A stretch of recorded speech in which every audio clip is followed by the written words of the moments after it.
Ever stepped from a sleek, modern boat onto a vintage 1980s hull? You can instantly feel the difference. There's a popular saying in the boating world, it's not just nostalgia, it's physics. Back in the 60s, 70s, and 80s, fiberglass was still the space-age newcomer. Engineers hadn't mastered the precise math of how thin they could push materials, and so their solution was simple. When in doubt, add more. These hulls were often hand-laid with massive amounts of glass, sometimes an inch thick or more at the keel. My old fiberglass boat is 53 years old. No leaks. Today, companies use sophisticated software to strip away every unnecessary ounce. While modern boats are certainly strong, they lack that solid, indestructible feeling of a legacy hull.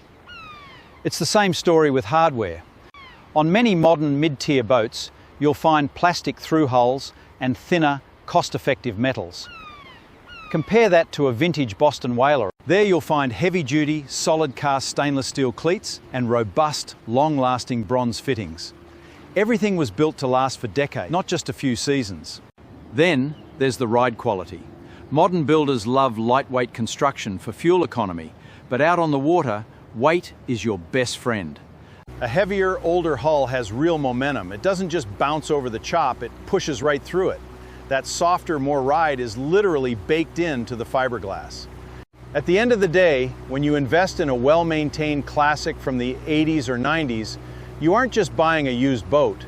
You're getting a volume of raw materials, fiberglass, resin, and high-grade stainless that would be way too expensive to replicate in a mass-market boat today. You're buying a tank.